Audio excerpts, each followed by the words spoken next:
ঘন জঙ্গল, কৃষ্ণপক্ষের চাঁদ এবং উড়িষ্যার হাইওয়ে। আহা, আর কি চাই।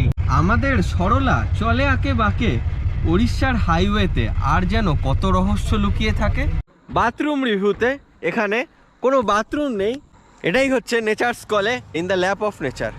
এখন একটা খারাপ নিউজ পেলাম, এই বছরেই 3-4টে অ্যাক্সিডেন্ট হয়ে গেল। মানুষের প্রাণটা যে কত কম দামি। উড়িষ্যার কাশ্মীর দারিংবাড়িতেই আজ আমাদের শেষ দিন, কিন্তু ওই যে কথাই আছে না, শেষ হইয়াও হইল না শেষ। টমিকে এবং তার বন্ধুকে বিদায় জানিয়ে তাদের কথা দিলাম আবার ফিরে আসব তোমাদের কাছে। আপাতত উড়িষ্যার স্বর্গরাজ্য দারিংবাড়ি থেকে উড়িষ্যার রাজধানী ভুবনেশ্বর যাওয়ার পালা।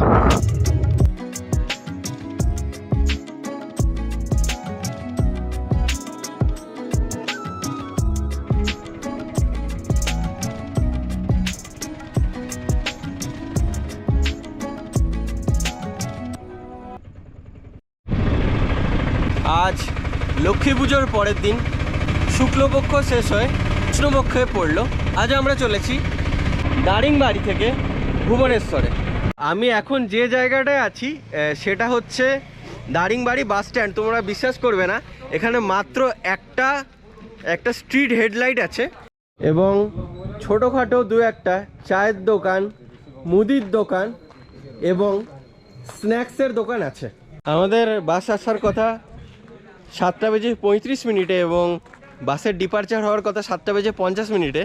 এই বাসটাই আমাদের ভুবনেশ্বর ঢুকিয়ে দেবে ভোর 5টার সময়। আজ লক্ষ্মী পুজোর পরের দিন, শুক্লপক্ষ শেষ হয়ে কৃষ্ণপক্ষে এসে পড়লো এবং দেখতে দেখতে আমাদের বাসও চলে এসছে।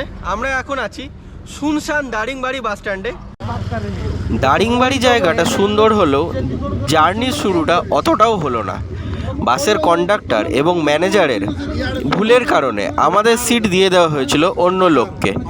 কিছুটা নিমরাজি হয়ে অন্য সিটে বসে আমাদের এই 8.5 ঘন্টার যাত্রাটাকে সম্পন্ন করতে হলো।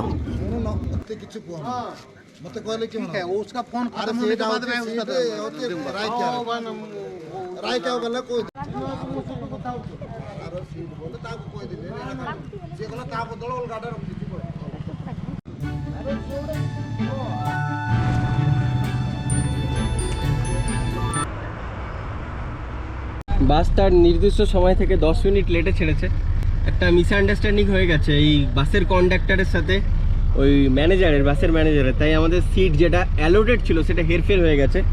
এটা একটা বাস সার্ভিসে একটা ব্ল্যাক স্পট পড়ে গেল সরলা বাস সার্ভিসে। ওটা আশা করছি জার্নি প্রথমে একটু ঝামেলার হলেও এক্সাইটিং হবে, মন বলছে তাই। দেখা যাক কি হয়। মাত্র দারিংবাড়ির চৌমাথা পেরোলাম। এখানে বেশ কিছু জায়গায় লক্ষ্মী পুজো হচ্ছে এই দারিংবাড়ি চৌমাথার এখানে। আমাদের বাসের সিট কনফিগারেশন হচ্ছে 2-2-2-2, অর্থাৎ একদিকে 2টো সিট আর আরেক দিকে 2টো সিট এবং ওপরে স্লিপার। ঘড়িতে বাজছে ঠিক রাত 8:30 এবং আমাদের বাস দারিংবাড়ি চৌমাথা থেকে ছেড়ে পাড়ি দিল ভুবনেশ্বরের দিকে।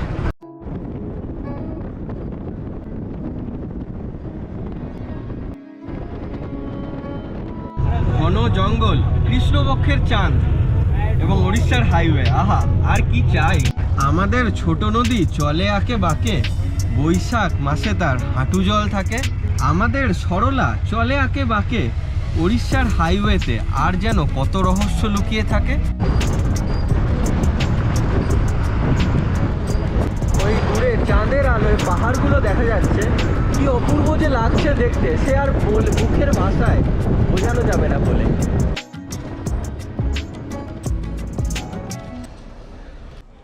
ঘড়িতে বাজছে 9:50 আর আমরা এখন যে জায়গাটায় দাঁড়িয়ে আছি, আমাদের টয়লেট স্টপ বা ছোটোখাটো চায়ের স্টপ দিয়েছে, সেটা হচ্ছে রাইকিয়া।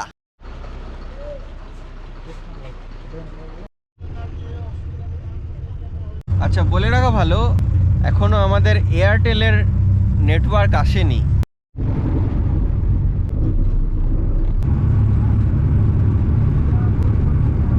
ঘড়িতে বাজছে 10:50 আর এই মাত্র উদয়গিরি ক্রস করলাম আমরা, যে শহরটা ক্রস করলাম, এবং উদয়গিরি থেকেই আমাদের এয়ারটেলের নেটওয়ার্কও চলে এলো।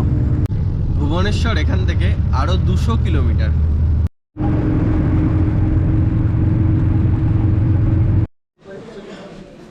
বাজছে ঠিক রাত 11টা। আমরা চলে এসেছি কালিঙ্গা শহরের কালিঙ্গা ধাবাতে। এখানে আমাদের ডিনার ব্রেক হয়েছে এবং আমাদের সামনে দাঁড়িয়ে আছে আমাদের বাস, এবং এখানেও আরেকটা OSRTC অর্থাৎ কিনা ওড়িশা স্টেট ট্রান্সপোর্ট এর বাস দাঁড়িয়ে আছে।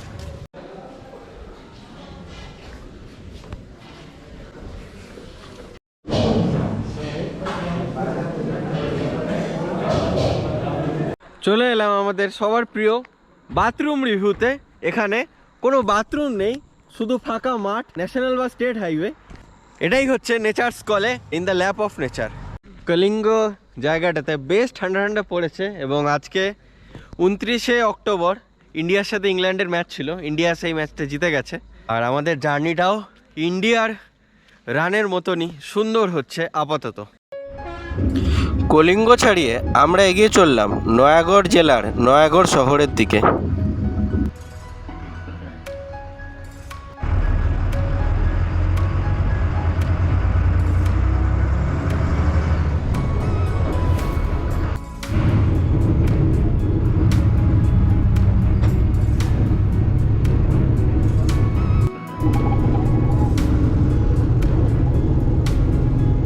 ঘড়ির কাঁটা 3টে ছুঁই ছুঁই। আমরা উড়িষ্যার নয়াগড় জেলার নয়াগড় শহর থেকে খুর্দা টাউনের দিকে এগিয়ে চলেছি। ভুবনেশ্বর এখান থেকে আরও 75 কিলোমিটার মতো দূরে। ঘড়ির কাঁটা তখন 3টের ঘর ছাড়িয়ে 4টের দিকে এগিয়ে চলেছে। আমরা এসে পড়লাম সোনাগড়া বলে একটা জায়গায় শেষ রাত্রের চা বিরতিতে। জায়গাটার নাম সোনাগড়া। ভুবনেশ্বর থেকে মোটামুটি 50 থেকে 60 কিলোমিটার দূরে আছি। ঘড়ির কাঁটা 3টে ছুঁই ছুঁই, এবং আর কিছুক্ষণের মধ্যে 1 কাপ গরম চা নিয়ে আমার রাত্রি জাগরণ এই সরলা বাসে করছি। বাসটা মোটামুটি লোকাল বাসের মতনই, তো যদি ফ্যামিলি নিয়ে আসতে হয় তো তোমরা দারিংবাড়ি থেকে অবশ্যই ব্রহ্মপুর চলে যাও গাড়িতে, সেখান থেকে ট্রেন ধরে নিও। আর এটাও একটা অপশান, কিন্তু এটা একটু কষ্টকর হবে। যদি ফ্রেন্ডসদের সাথে আসো মজা করতে করতে রাত কেটে যাবে, কিন্তু ফ্যামিলি নিয়ে এলে একটু হেক্টিক হয়ে যাবে মনে হয়। ঘড়িতে বেজে গেছে রাত 4টে বা ভোর 4টে। আমরা এখন যে শহরটা পাস করলাম সেটা হচ্ছে খোর্দা, বেসিক্যালি যেটাকে আমরা খুর্দা রোড বলে জানি। এবং আমরা ন্যাশনাল হাইওয়ে 57 থেকে ন্যাশনাল হাইওয়ে 16তে উঠছি, যেটা কিনা ভুবনেশ্বর থেকে কলকাতা যাওয়ার বা চেন্নাই থেকে কলকাতা যাওয়ার ন্যাশনাল হাইওয়ে।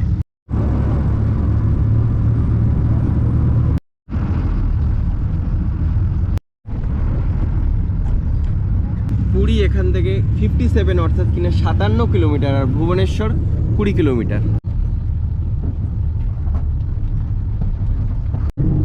আমরা উঠে পড়লাম ন্যাশনাল হাইওয়ে 16তে। এই রাস্তাটাই সোজা আমাদের ভুবনেশ্বর নিয়ে যাবে, এবং যদি আরও সোজা চলে যাই তাহলে আমরা কলকাতা পৌঁছে যেতে পারবো।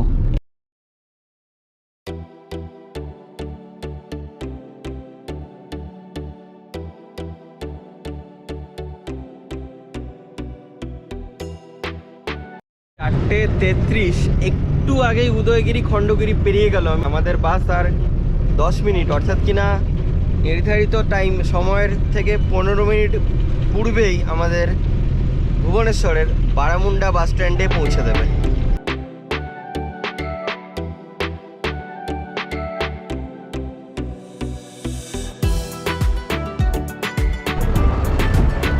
বুঝতে পারছে 4:45।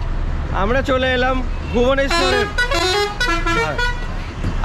এলাম ভুবনেশ্বরের বারামুন্ডা বাস স্ট্যান্ডে। 15 মিনিট অ্যাডভান্সে ঢুকিয়ে দিয়েছে। One of the busiest bus stand. যাই হোক, দারিংবাড়ি ভ্রমণ এবং দারিংবাড়ি থেকে ওড়িশার ভুবনেশ্বর ভ্রমণ এখানেই সমাপ্ত করছি। আরও কোনো এক্সাইটিং এবং থ্রিলিং জার্নিতে তোমাদের সাথে দেখা হবে অন্য কোথাও, অন্য কোনোখানে। টাটা।